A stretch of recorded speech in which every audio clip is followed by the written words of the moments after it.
So I could use some advice from TikTok right now. We took over my dad's house when he passed away, and before he passed away, he was conned into one of the solar panel scams, in my opinion. So now we took over his house, but we have these solar panels on the house here,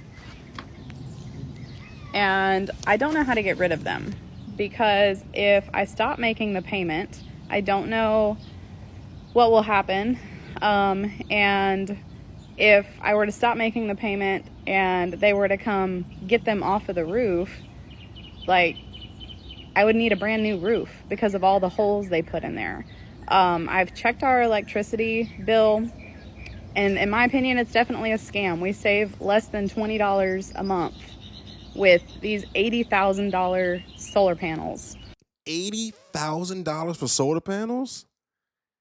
Jesus Christ. That's crazy. And what's crazy is I used to deliver solar panels for Sunrun through a dispatch app. I didn't know it was $80,000 for that stuff. And they only paid me like $100 to deliver that stuff, which is a complete ripoff, but not the point of this video. But $80,000 for some damn solar panels. That sounds like a complete scam. And you know what? I kind of fell for something like this. It wasn't due with the solar panels. It was basically them people who come to your door who try to sell you stuff. Hey, you can get this upgrade and whatnot. Someone came to my house trying to sell me on this renewable energy for my electricity bill. I was like, yo, does it add any cost to my electric bill? He was like, no, it's going to be the same. The next month that my electric bill came through, my bill was 4 times higher than what it usually is for that time of the year, which was about late fall. 4 times higher. My bill went from $50 to $200. I said, get the hell out of here. I called them up immediately and said, yo, switch me back to my regular electric plan. And it was like, okay, but it's going to take 2 billing cycles. So I had to pay $200 for the next month and then another $200 for the month after that. These renewable energy sources are a complete scam. $80,000 for solar panels is crazy. If I was really going into like renewable sources and I had a house, I would rather get a Ford Lightning pickup and just run my house off of that, because that can at least run the house for 3 days straight. And I can use it as a vehicle, use it to make money, like for utility or tow and stuff like that. Go charge it up and use it to run my house. I'm not spending no $80,000 on some freaking solar panels. This is insane. I didn't know solar panels cost that much. That cost $330 a month, extra, additional to our electric bill. And I'm just wondering if there's anyone else out there that has some advice and has dealt with this, because I've looked into lawyers that deal with the solar panel stuff, and a lot of those are scams as well. So I don't know if you guys have any recommendations, if you've dealt with this, if you know where I should even start on these solar panels to get rid of them, because there's still $80,000 owed on them, which really sucks, because that falls on me as well as the mortgage payment and everything else around here. So yeah, that's crazy. And also there's interest on top of that too. So instead of just paying the regular, like, she got a house on maybe $150 a month for electric bill. No, now she's got to pay interest for her electricity. if you guys have any advice on how I can get rid of these solar panels or where to start, please let me know. I owe a little over $26,000 on my solar panels, and I've had a lot of people ask me about them, so let's talk about it. My ex-husband and I moved into this house back in 2020, and it was a new build neighborhood, and so we had a ton of salespeople coming around trying to sell things to us. The ceilings in this house are really, really high, and so on average, our electric bill was $200 plus a month. And I live in Idaho. I don't know if that helps with the cost of power or anything. But we basically have one power company that services everyone around here, and so they can charge whatever they want. Back in 2020, the government was trying to do this whole push to get everyone on solar panels, and so they were offering like 25% of the cost of your solar panels. They would refund you in taxes over the next couple of years. You know what I find so odd about that?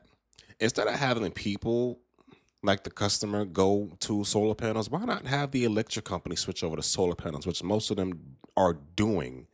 So they want to charge you extra for putting solar panels on your house when where you get your electricity already uses solar panels. That sounds like a scam to me.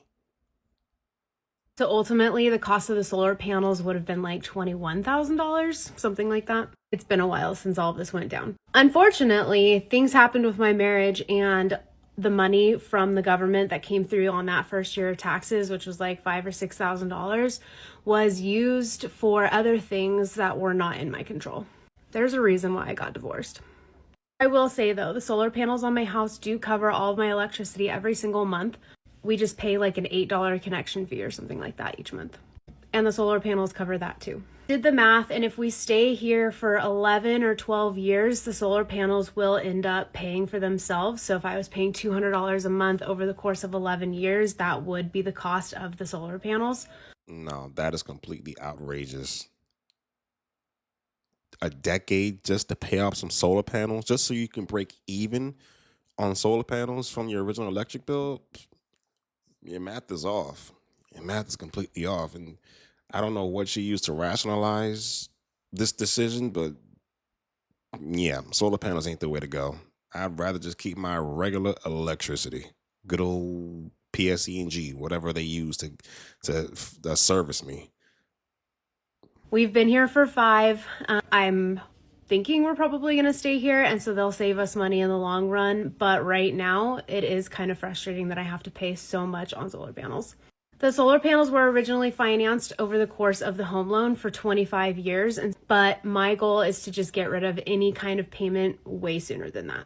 Which is why I kind of lumped them in with my debt payoff stuff. So my car, my student loans, and my solar panels are my main focus right now.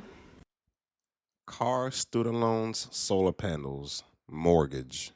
What more can you add to financially screw yourself? And by the way, I'm in no way judging these people because I fell for something similar to this.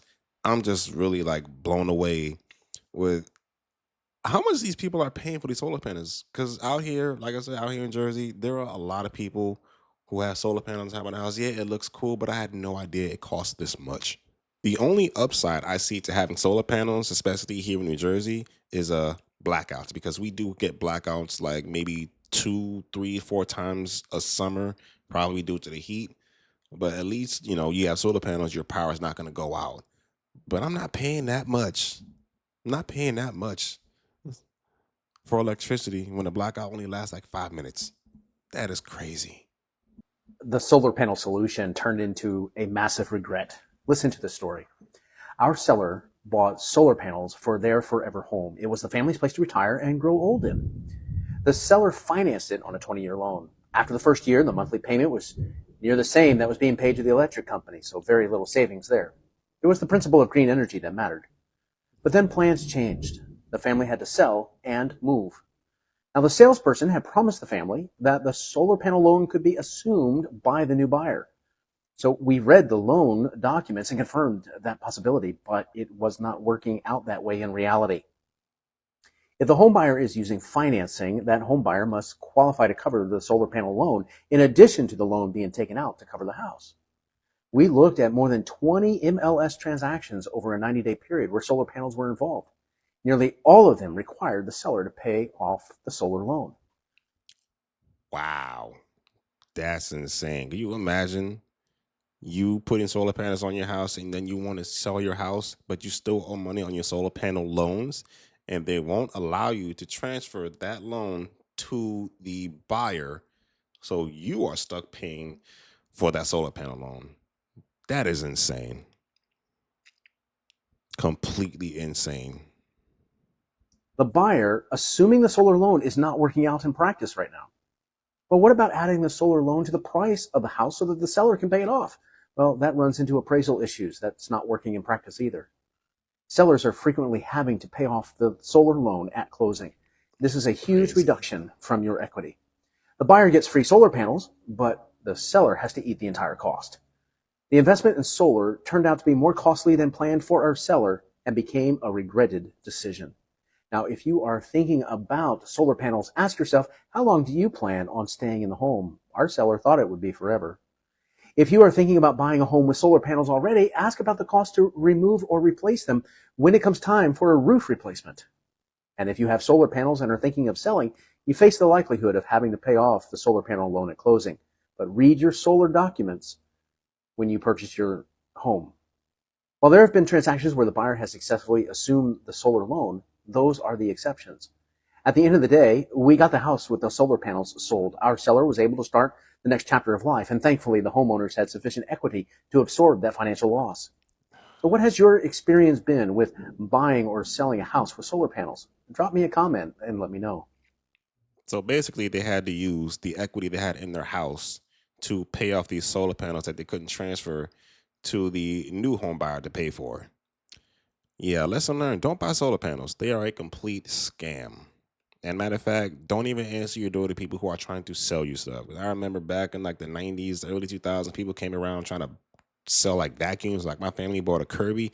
Damn thing broke a year later. So let me know what you guys think about this in the comment section below. Make sure to like button, subscribe to the channel, and see y'all next time.